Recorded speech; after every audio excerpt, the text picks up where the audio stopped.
Hello, welcome back to our series on how to hack the Metasploitable vulnerable machine. In this video, you're going to learn how to exploit the FTP server to gain backdoor command execution. The tool used for this video or this task is the Metasploit framework.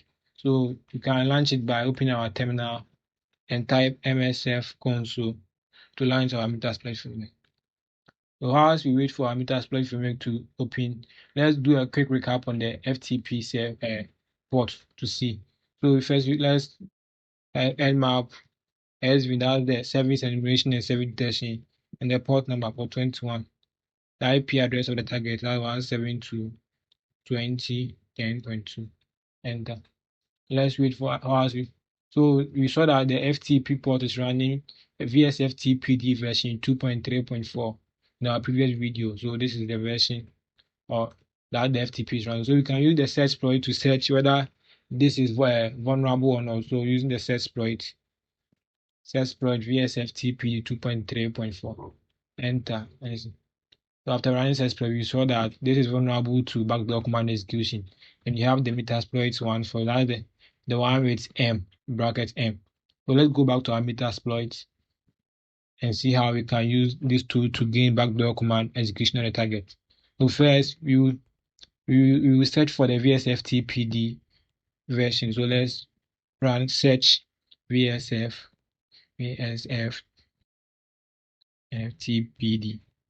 and enter. So we go to modules. We have the first module, that's for the denial of service for the version 2.3.2.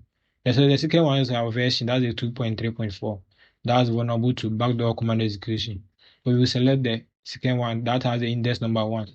So we use the command use 1 to select.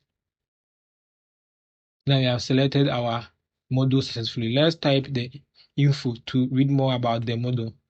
So let's type. So typing the info, we got the name, that's the VSFTPD 2.3.4, the module path, units, that's the platform act, that's the CMD for the command, lances, Metasploit framework lances. This is the author, the options that we need to set, and the description of the.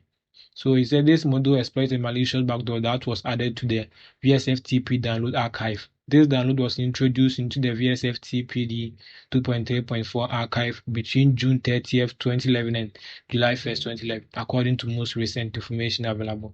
This backdoor was removed on July 3rd, 2011. So this backdoor was removed. So this version is outdated and vulnerable. Now, let's type show options to see the options that we need to set in order for our model to work. Show options. So those that are required is the R host and the R port. The R port is the port number of the target machine, and we know that FTP is always running on port 21, so this is already configured. Now let's set the R host. So you type the command R set R host and the IP address of the machine 172.20.10.2 and click on enter. So you have set our R host essentially. Let's type show command, show options again to see whether it was configured or not. So show options. Now our R host has been configured. Now we have to run the exploit. We have two ways of running the exploit. You can type the run command or typing exploit will run the exploit. So me, I like using the run. So type run. Now our model is working. So now our model has successfully found a shell, has gained access to root. So now I think our model has successfully exploited the target machine. Now we have access to the backdoor. We have access to the backdoor of the target machine. So for interactive shell, you type shell to get interactive shell. For no shell, type. So let's run the exploit again to see. I think there was some problem. So the port used by backdoor bint is already listening. So I think our shell was background. So let's type sessions to see whether we have active sessions, right? So sessions, we have the session 1, that's the ID. So that's the exploit, the model that we use to exploit. So let's select this option by typing sessions, and -I for interactive, then option 1. Now starting interaction with option 1, that's the session 1. So let's wait for a while. I think we have got. Now let's type shell for our interactive shell, trying to find binary. Now we found a shell. So now we have gotten access to the backdoor of the target system, so we can do anything on the system. Now let's use the ID to see. So as you can see, we are root user, so you can basically do everything on the system, delete, add new files, you can do everything. So let's try and view sensitive files like the password, as the etc password. As you can see, these are the users and their shells that they use. So let's try and read the. Let me create a screen for the screen. So let's read the shadow where all password hashes are saved. So etc shadow. So this is the hash of each of the users. So you can copy the hash, then later crack the hash to get the actual password. So this is the user hash, the service hash, root. Like every user on the target system and this shell. So you can copy the hash and later decrypt it or later crack it to see the actual password.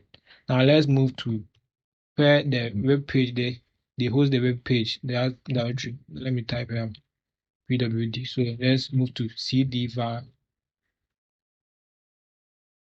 So, no, I think I was about to abort the session. Cd var cd www ls. Okay, so here is where they host their websites. No, let me access the website and see the IP address is 172.20.10.2. So this is the website, and here are the contents. So you can deface the website by deleting any of the contents here. So if you want to, let's say, render the site unavailable or something like that, you can delete the contents here, then automatically the contents here will be deleted so that it will be inaccessible by other users. Let's try deleting the php.info file. So remove php dot php info dot php. Enter. So this file has been removed. Now let's refresh the site and see. Now we can't find the php info file again. So we can delete all the contents here to render the site inaccessible so that the site will be defaced so that no one can access the site again. So this is basically how you can exploit that FTP server to gain backdoor command execution target. Now we are root. You can do everything, change password, block users, add new users, like basically do everything as the owner of the machine.